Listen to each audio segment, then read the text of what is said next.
Hello, hi, my name is Mariia and I'm an architect. And in this festive season, I'm traveling from Europe to Russia with a stopover in Istanbul. So I don't have a lot of time, but I have around 20 hours.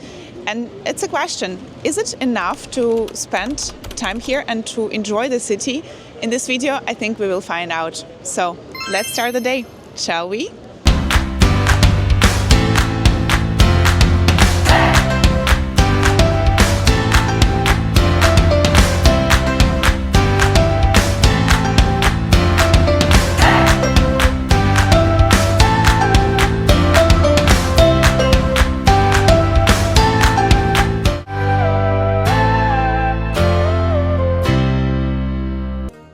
Istanbul is the city where West meets East. And funny enough, nowadays it's also the main route from Europe to Russia. We have 20-hour stopover. Let's see how much we can experience in this short time. When you arrive at the airport, the first tip from me is to book a taxi via an app and follow the route on the map whilst driving. Unfortunately, there are some common scams in Istanbul, so I'll link some videos in the box that help me to avoid losing money.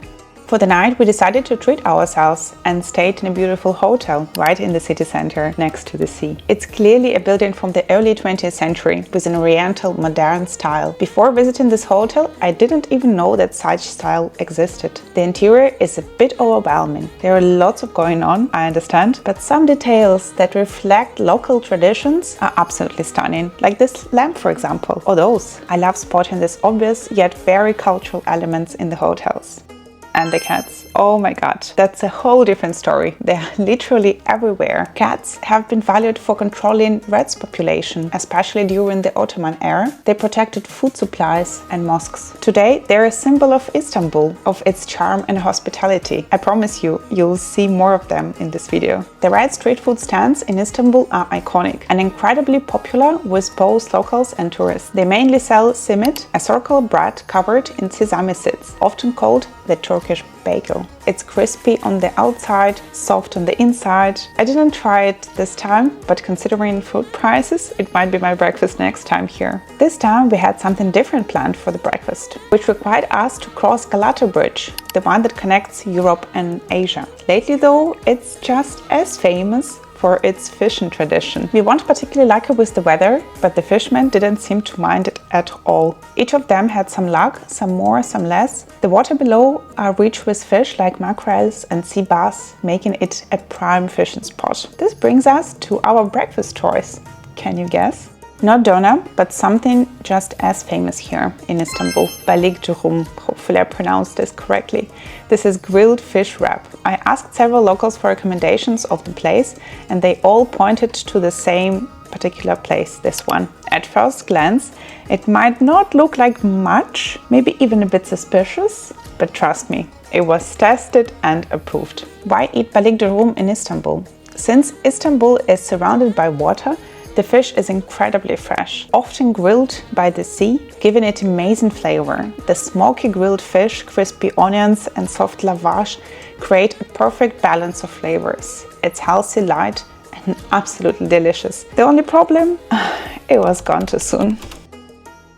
Not far from the breakfast spot, we found a specialty coffee place. I swear, by now I can smell a good coffee place from a distance. It's usually a mix of modern design, warm lights and stylish people. The place called Kava Coffee Roasting. One thing I love about Istanbul, even in the modern cafes, there is always a place for tradition. Instead of an espresso, we had Turkish coffee. We drank it while watching something fascinating. Across from us was a men's hair salon, where extreme care and attention were given to each and every detail. I leave you with this visual in case you are wondering what true self-care looks like. Walking through Istanbul, I understand why some people love it and others don't. Despite of all its chaotic energy, I love it each time I'm here. For me, it reminds me of my home, of my beloved Crimea. But one thing is certain, in the center, unfortunately, you can never fully relax here. We almost fell into a touristic trap on this very street.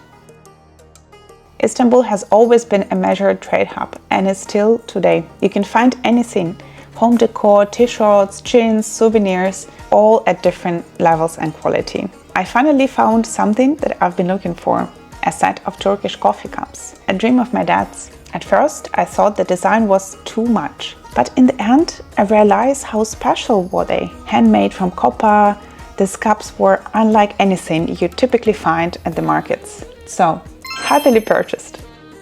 I was surprised to find such a high quality item in a very touristy area. Later, we stumbled upon a bookstore. I loved its simple design, just bookshelves with a warm light in the end, but plus these floating books straight out of the Middle East fairy tales, a modern nod to tradition. One visitor carried a bag with another amazing souvenir that we ended up purchasing a bit later.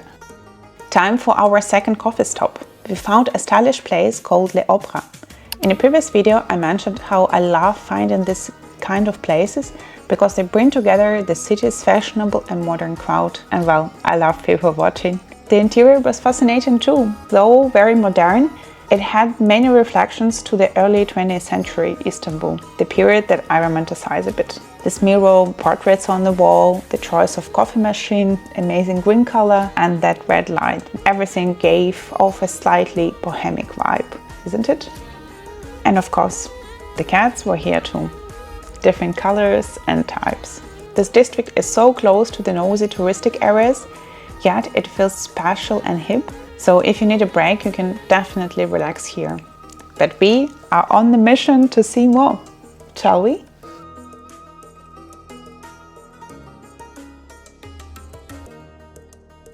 Next stop is Egyptian Bazaar. Yes, it's very touristy, but I actually like it.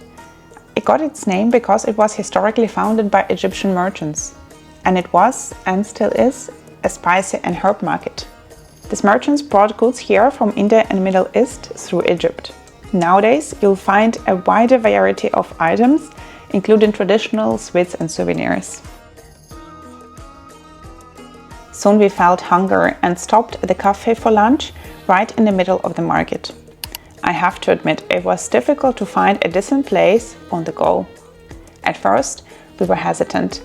Many restaurants in the center felt overly aggressive, with people almost dragging you inside. You'll get the sense that they might try to overcharge tourists.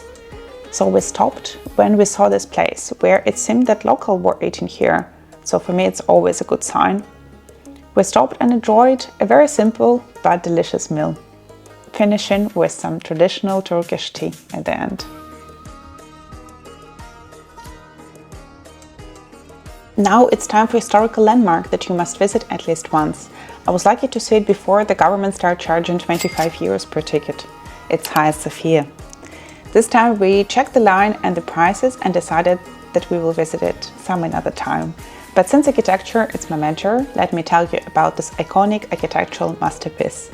Originally it was built as a cathedral long time ago under Byzantine Emperor Justinian I. Today it blends together Byzantine and Ottoman influences. What is the most remarkable feature of it? Of course, the dome. Even today it feels extremely monumental. Imagine what people in ancient times must have felt. At the time of construction, it had the largest dome in the world for nearly 1,000 years. One of the biggest innovations was the pendentive system, which allowed a round dome to sit on a square base, creating an illusion of endless space. Originally, the walls were covered in golden mosaics of Christian figures. After the Ottoman conquered it in 1453, instead of destroying the artwork completely, they just covered it, preserving history beneath the layers. So now we are able to check the frescoes from Byzantine times live on the walls of Hagia Sophia. So if you're coming for Istanbul for longer than we did, check it. Check it from inside. It's worth it. Before heading to the airport, we stopped for one last delicious souvenir, the one that I mentioned earlier. According to my personal ranking, they have the best baklava ever. These red bags you will find around Istanbul and more because it's so delicious. You can also buy coffee or small souvenirs here. I love the store design. This mix of very traditional outfits of people working here and at the same time modern and stylish approach. This red color and the shine makes you feel fancy, like you're buying something very expensive. We came to the hotel and needless to say, what was purchased was immediately eaten. So it was already time to pack our bags. And it was our 20-hour stopover in Istanbul. We managed to see, eat and experience a bit of the city. How did you like it? Write me in the comments below.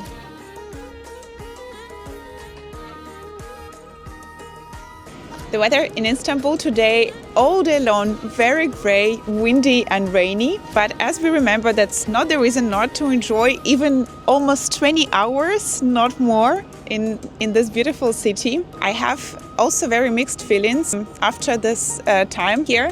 Because on the one hand side, people try to really rip you off. So be very careful and watch some videos before coming here. But on the other hand, they have such a great hospitality and kindness. Same I have from the architecture of Istanbul. It certainly has a character, but I cannot tell which character it has. I'm in love with mosques. I'm in love with the Bosphorus that you can see behind me. And I'm finishing this video on the terrace of the hotel where we stayed one night.